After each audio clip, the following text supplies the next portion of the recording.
एक बार कल वाले को तेजी से दोहरा लेते हैं, फिर आगे आ जाते हैं स्क्रीन पे। ठीक है, तो ब्रह्मांड पढ़ा रहे थे। तो ब्रह्मांड किसे कहते हैं? में तारे, ग्रह, उपग्रह, उपग्रह इत्यादि पाए जाते हैं। ठीक है, तो उसमें सबसे बड़ी जो संरचना थी वो थी तारे। ठीक है, तारा, तारे। ठीक है, तो ये तारे बने कैसे हैं? ठीक, इससे संबंधित एक सिद्धांत बताए थे, वो क्या था? महाविस्फोट सिद्धांत। ठीक है, महाविस्फोट सिद्धांत को ही हम इंग्लिश में क्या कहते हैं?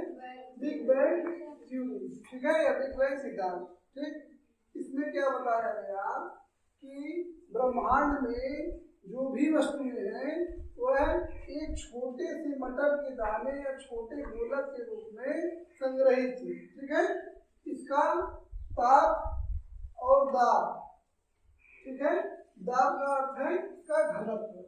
ठीक है, इसका घनत्व और ताप दाब जो है अनंत था।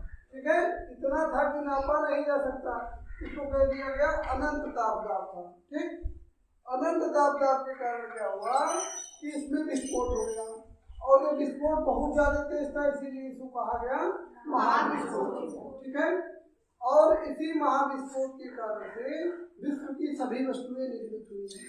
इसी से आकाश गंगा बने हैं, इसी से तारे बने हैं, इसी से ग्रह उपग्रह जितनी भी संरचनाएं बनेंगी इसी महाविस्फोट से बनेंगी। अब इस महाविस्फोट के कारण देखिए क्या हुआ। महाविस्फोट के कारण बहुत बड़ी मात्रा में ऊर्जा निकली। ठीक है, और ऊर्जा जो है कणों में परिवर्तित हुई।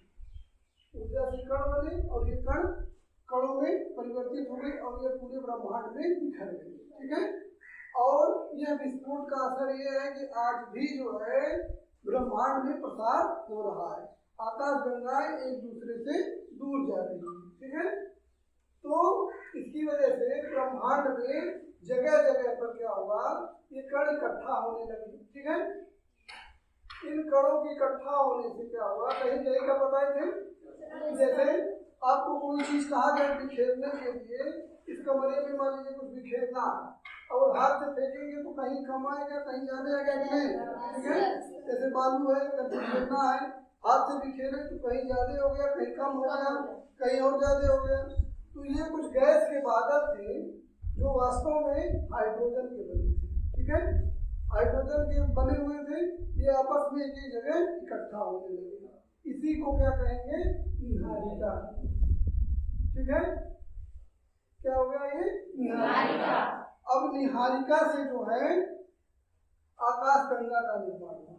वही निहारिका में जैसे ये क्षेत्र बिखरे तो एक एक आकाश गंगा के बराबर हो गए, एक निहारिका, और इसमें कई कई छोटे छोटे क्षेत्र बादल बनने लगे, और मतलब कुछ तत्व गैस के बादल आपस में इकट्ठा हुए, आपस में एक दूसरे से टकराए, संघनित हुए, जिसकी वजह से गर्मी हुई और ये बन गए तारे। और इन तारों के समूह को हम क्या कहते हैं?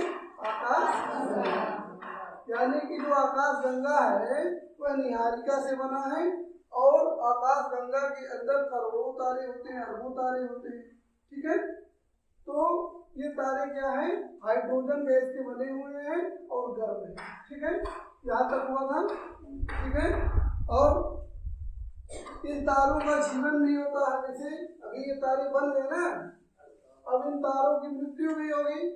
ठीक, अब इन तारों की मृत्यु होगी तो यह देखा जाएगा कि वह मृत्यु के बाद कितने बड़े आकार के हैं, इस आधार पर उनमें अलग अलग रूप में परिवर्तित हो जाएंगे। ठीक है, अगर उनका आकार या तो छोटा होगा, या तो बड़ा होगा, या मध्यम होगा।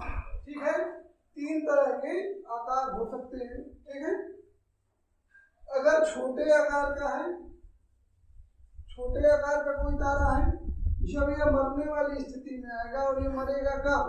देखो तारों को जो है, ये तारा है हाइड्रोजन से बना हुआ है, हाइड्रोजन इसमें ईंधन का कार्य करता है, यानी कि हाइड्रोजन चलता है, और वह किस क्रिया के माध्यम से चलता है? इसे कहते हैं नाभिकीय संलयन। ठीक है, नाभिकीय संलयन की वजह से हाइड्रोजन हीलियम में परिवर्तित होता रहता है, ठीक है। और हीलियम आगे फिर इसका नाभिकीय संलयन होगा, दूसरे तत्व में परिवर्तित होगा। इसी तरह हीलियम का परिवर्तन होगा कार्बन में, कार्बन का परिवर्तन होगा नियान में, नियान का परिवर्तन होगा ऑक्सीजन में, और अंतिम रूप में जो परिवर्तन होगा वह आयरन होगा या लोहा होगा। अच्छा ठीक है, तो अंतिम में लोहा बनेगा। और ये लोहा होने की स्थिति में क्या होगा, इसमें नाभिकीय संलयन की क्रिया बंद हो जाएगी। नाभिकीय संलयन की क्रिया बंद होने से यह तारा भी अपनी मृत्यु की स्थिति में आ जाएगा, इसमें गर्मी निकलना बंद हो जाएगी और इसमें विस्फोट होगा, ठीक है। और अगर ये तारा छोटा है तो ये अंतिम अवस्था में श्वेत वामन तारा बन जाएगा, ठीक है। इसी को व्हाइट ड्वार्फ कहते हैं।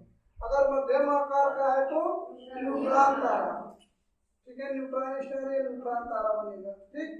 और बड़े आकार का है तो ब्लैक होल बनेगा, ठीक है। इन तीनों के विषय में कल आगे चर्चा की जाएगी।